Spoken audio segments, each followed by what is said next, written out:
నమస్తే. ఈరోజు నేను మీకు ఈ వీడియోలో ఎంతో ఈజీగా చాలా క్విక్‌గా చేసుకునే ఎగ్ మసాలా కర్రీ రెసిపీని చూపిస్తాను. ఈ ఎగ్ మసాలా కర్రీ చపాతీ, రోటీ, పుల్కా దేంట్లోకైనా కూడా సూపర్‌గా ఉంటుంది. చిక్కటి గ్రేవీతో చాలా రుచిగా ఉంటుంది. చేసుకోవడం కూడా చాలా తేలిక.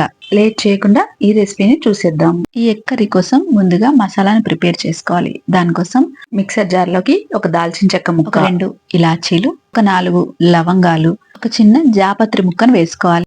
ఒక టేబుల్ స్పూన్ నువ్వులు, ఒక టేబుల్ స్పూన్ ధనియాల పొడి, ఒక 5, 6 పచ్చిమిర్చిని ఇలా ముక్కలు చేసుకొని వేసుకోండి. ఒక టేబుల్ స్పూన్ కారం కూడా ఇందులో వేసుకోవాలి. ఫ్రెష్ గా నూరుకున్న అల్లం వెల్లుల్లి పేస్ట్ ఒక టేబుల్ స్పూన్, శుభ్రంగా కడుక్కున్న ఒక గుప్పెడు పుదీనా ఆకులు, ఒక గుప్పెడు కొత్తిమీర కాడలతో సహా వేసుకోవాలి. కావలసినన్ని నీరు పోసుకొని మెత్తగా గ్రైండ్ చేసుకోవాలి. చూడండి, ఇక్కడ నేను చూపిస్తున్నట్టుగా ఇలా గ్రైండ్ చేసుకోవాలి. ఇందులో 1/2 టీ స్పూన్ జీలకర్ర కూడా వేసానండి. ఆ క్లిప్ మిస్ అయింది. మీరు ఒక 1/2 టీ స్పూన్ జీలకర్ర వేసుకోండి. ఒక 1/2 కప్పు పెరుగు వేసుకోండి. 2 మీడియం సైజు ఉన్న టమాటాలని ఇలా పెద్ద ముక్కలుగా కట్ చేసుకొని వేసుకొని ఇదంతా మెత్తగా గ్రైండ్ చేసుకొని పక్కన ఉంచండి. ఇప్పుడు స్టవ్ వెలిగించి ప్యాన్ పెట్టుకొని 5 టేబుల్ స్పూన్ల నూనె వేసుకొని నూనెని వేడి చేయండి. నూనె కొంచెం వేడవగానే 1/2 టీ స్పూన్ సాజీరా, ఒక 5, 6 వెల్లుల్లిపాయల్ని ఇలా సన్న ముక్కలుగా కట్ చేసుకొని వేసుకొని వెల్లుల్లిపాయలు కొంచెం రంగు మారేదాకా స్టవ్ ని లో ఫ్లేమ్ లో పెట్టుకొని వేపుకోండి. వెల్లుల్లిపాయలు కొంచెం వేగిపోగానే ఒక పెద్ద ఉల్లిపాయని ఇలా సన్న ముక్కలుగా కట్ చేసుకొని వేసుకోండి. ఉల్లిపాయలు గోల్డెన్ బ్రౌన్ కలర్ రాగానే మనం ఇందులోకి ముందుగా రెడీ చేసి పెట్టుకున్న మసాలా పేస్ట్ అంతా కూడా ఇందులో వేసుకోవాలి. ఒక 5, 6 నిమిషాలు ఈ మసాలాని మంచిగా వేపుకోవాలి.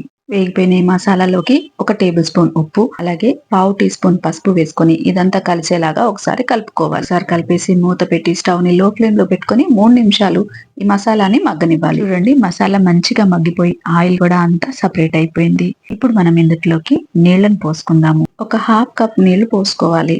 నీళ్లు పోసుకున్న తర్వాత ఒకసారి ఇదంతా కలిసేలా కలుపుకోండి. ఇప్పుడు ఈ గ్రేవీలోకి మనం కోడిగుడ్లను వేసుకోవాలి. నేను ముందుగానే ఒక 4 కోడిగుడ్లు ఉడికించి వాటికి ఇలా ఘాట్లు పెట్టుకున్నానండి. ఆ గుడ్లన్నీ ఇందులో వేసేస్తున్నాను. ఇదంతా ఒకసారి బాగా కలిసేలాగా కలుపుకొని ఈ టైంలో మీరు ఒకసారి ఉప్పు కారం చెక్ చేసుకోండి. నాకైతే అన్ని కరెక్ట్ గా సరిపోయాయండి. ఇలా ఒకసారి కలిపేసుకొని మూత పెట్టేసి లో ఫ్లేమ్ లో ఈ గుడ్లని ఒక 3 నుంచి 4 నిమిషాల పాటు ఉడకనివ్వండి. ఒక 3 నిమిషాల తర్వాత మూత తీసి చూసామంటే చిక్కటి గ్రేవీతో మన ఎగ్ మసాలా కర్రీ రెడీ అయిపోతుంది. ఇంకా స్టవ్ ఆఫ్ చేసుకోవాలి. ఈజీగా క్విక్ గా చేసుకునే ఈ ఎగ్ మసాలా కర్రీ రెసిపీని మీరు ఒకసారి తప్పకుండా ట్రై చేయండి. నేను చేసి చూపించిన ఈ ఎగ్ మసాలా కర్రీ కనుక మీకు నచ్చినట్టయితే లైక్ చేయండి, షేర్ చేయండి, కామెంట్ చేయండి. మరో మంచి రెసిపీతో మళ్ళీ కలుసుకుందాం. అంతవరకు సెలవు. నమస్తే.